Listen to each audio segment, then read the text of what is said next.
C'est les cités, ça prend pas la serre. Gros, je vois tout comme Fico.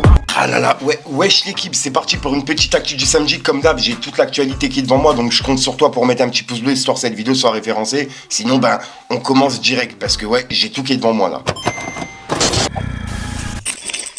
Là l'équipe, pour commencer la petite actualité du samedi, on va parler de TK, car en fait, il y a l'année 2025 de TK, c'est vraiment une folie. Il a eu son premier disque d'or de sa carrière.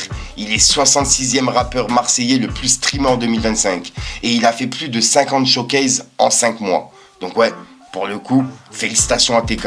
Et plus de 50 showcases en 5 mois. Il y a plein de personnes qui se sont posé la question, parce que c'est bizarre d'en faire 50 en moins de 5 mois quoi. Il y a une personne qui a dit 50 showcases en 5 mois. Waouh, le frigo est rempli. Et il y a TK qui a répondu. Il y avait beaucoup de dettes. Hamdoullah, on s'est allégé. Et il a mis des mains qui prient. Donc voilà, je pense qu'il répond en rigolant, tu vois. Après, peut-être pas. Peut-être qu'il avait vraiment beaucoup de dettes. Et c'est pour ça qu'il a fait autant de showcases en moins de 5 mois. Mais voilà, en faire 50 en 5 mois, faut vraiment être une machine. Donc ouais, félicitations à TK. Et à mon avis, c'est pas terminé.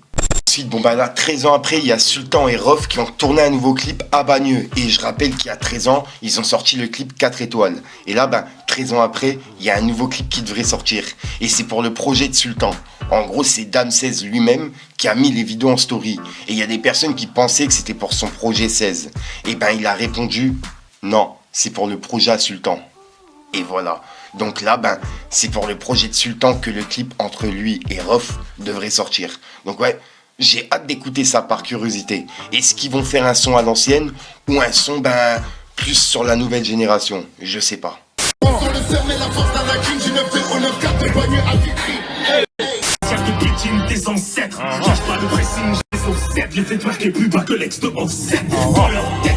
Ensuite, sachez que ça touche pas mal de monde et moi-même, justement, je suis touché par ça. Enfin, il y a plein de gens, justement, que je connais qui ont des membres de leur famille qui sont autistes. Et là, il y a Fianso qui a parlé de l'autisme dans sa famille. Et il a pris la parole par rapport à ça. Et pour le coup, ce passage-là, il m'a vraiment touché. Je voulais justement vous partager ce bout d'interview. On n'en parle pas souvent, justement, de cette maladie. Et je voulais justement revenir sur ça, tu vois. Pour les personnes justement qui ont quelqu'un proche ou quelqu'un de leur famille justement qui ont ça, je vous partage justement l'extrait, vous allez comprendre. Pour les personnes qui n'ont pas vu, regardez. Ensuite, hier soir vers 3h du matin, je suis tombé sur un article qui parle de RK qui a été publié justement hier à 19h par Le Parisien.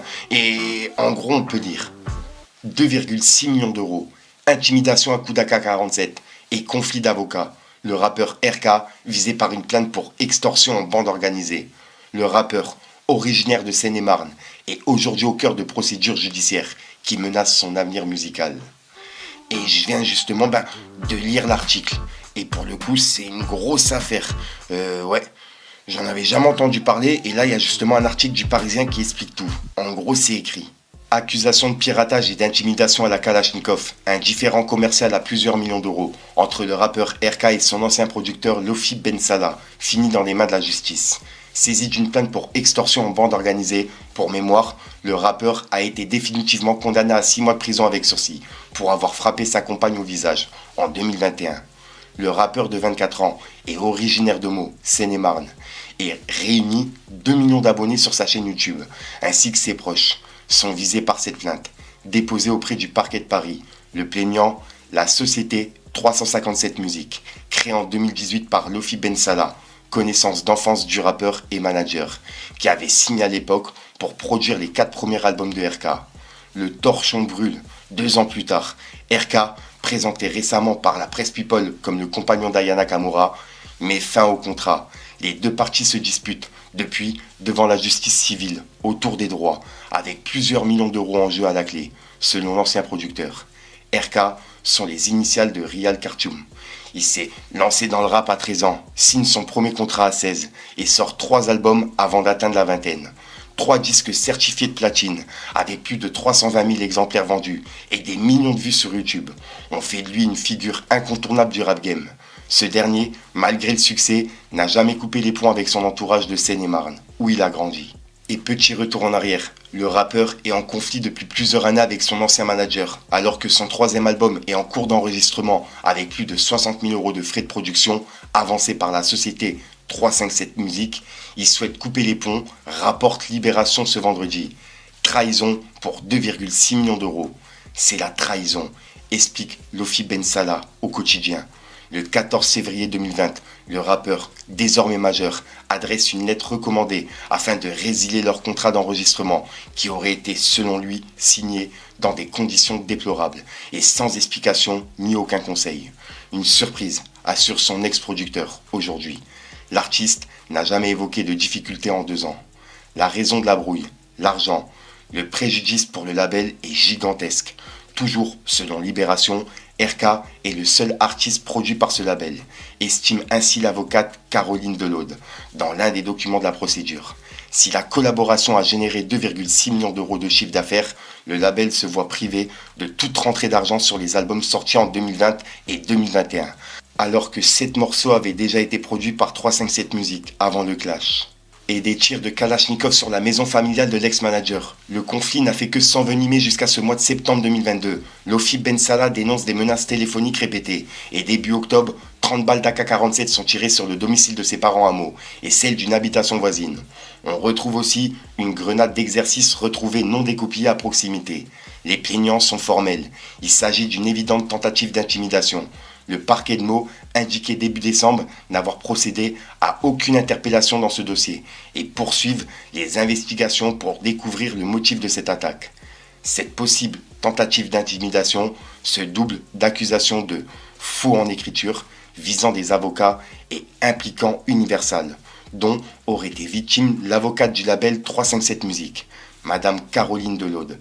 Selon sa déposition devant les policiers, une avocate aurait été faussement mandatée via un piratage de boîte mail pour mettre fin au nom de son client au litige commercial avec RK et céder les précieux masters du rappeur, ses enregistrements originaux. Un dossier déontologique est ouvert au Conseil de l'ordre des avocats et une première réunion est prévue avec les différents partis pour tenter d'éclaircir les circonstances des faits, a confirmé une source proche du dossier. L'ordre n'a pas souhaité commenter. Et que la lumière soit faite. J'espère que l'enquête va rapidement être ouverte pour que lumière soit faite sur cette affaire, qui ne relève plus hélas d'un simple contentieux en droit de la propriété intellectuelle, a commenté Madame Caroline Delaude. Les autres avocats du dossier n'ont pas répondu dans l'immédiat. Sollicité jeudi, le parquet de Paris n'a pas donné suite. Universal n'a pas non plus souhaité réagir.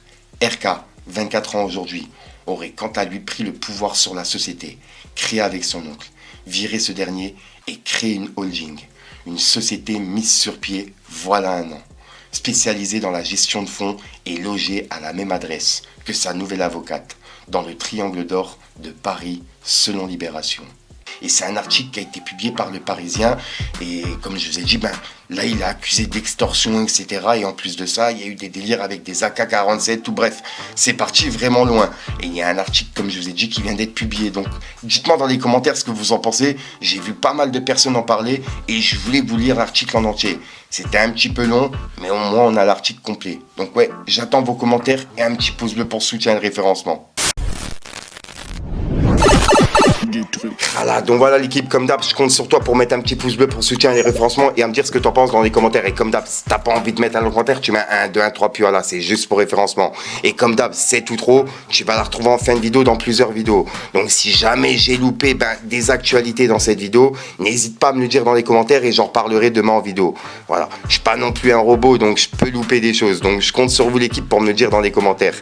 Et je compte sur vous aussi pour venir sur Twitch, car tous les soirs maintenant, je suis en live sur Twitch. Et c'est Fico TVV avec 2 V. Donc voilà, il y a tout en description. T'as juste à cliquer sur le lien et t'arrives sur la page. Sinon, j'arrête de vous rendre fou. Je vous dis à soir pour une micro chante, une vidéo et une nouvelle exclue. Ouais, je te mens pas, j'ai un petit peu chaud alors qu'il fait au moins -4 degrés chez moi. Ouais, vas-y, c'est le game.